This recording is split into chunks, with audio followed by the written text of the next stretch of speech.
താന്യം ഗ്രാമപഞ്ചായത്ത് ADSന്റെ ആഭിമുഖ്യത്തിൽ വാർഡ് 15-ൽ വാർഷികാഘോഷം സംഘടിപ്പിച്ചു. ADS vice president Jini Pradeep അധ്യക്ഷത വഹിച്ച പരിപാടി തൃശൂർ ജില്ലാ വൈസ് പ്രസിഡന്റ് ലതാ ചന്ദ്രൻ ഉദ്ഘാടനം ചെയ്തു. ചടങ്ങിൽ MBBS നേടിയ ഡോക്ടർ സ്നേഹിദിനെയും അന്തിക്കാട് ബ്ലോക്ക് ബാലസഭ സംഘടിപ്പിച്ച ഫോട്ടോഗ്രാഫി മത്സരത്തിൽ 2ാം സമ്മാനം ലഭിച്ച കുടുംബശ്രീ അംഗത്തിന്റെ മകനായ നെഹാൻ ഷെമീദിനെയും ഏറ്റവും പ്രായം കൂടിയ പൊന്നൂസ് കുടുംബശ്രീ അംഗമായ ഭവാനി സുശീലിനെയും ആദരിച്ചു. ADS സെക്രട്ടറി സുശി ശിവരാമൻ വരവ് ചിലവ് കണക്ക് റിപ്പോർട്ടും അവതരിപ്പിച്ചു.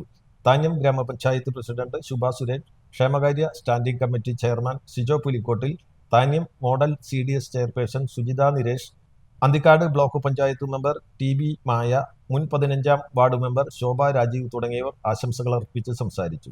CDS 3ാം വാർഡ് മെമ്പർ ലലന ഭുവനദാസ് സ്വാഗതം പറഞ്ഞ പരിപാടിക്ക് ADS മെമ്പർ ഷാരി നന്ദി പറഞ്ഞു. തുടർന്ന് അംഗങ്ങളുടെ വിവിധ കലാപരിപാടികളും അരങ്ങേറി.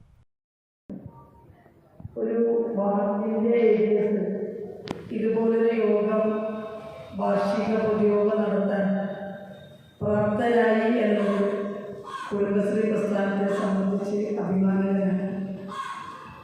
1998 മലപ്പുറത്ത് വെച്ച് കുടുംബശ്രീ എന്ന് പറയുന്ന ഏഷ്യയിലെ തന്നെ ഏറ്റവും വലിയ മഹാപ്രസ്ഥാനമായി സ്ത്രീ ശാക്തീകരണ പ്രസ്ഥാനമായി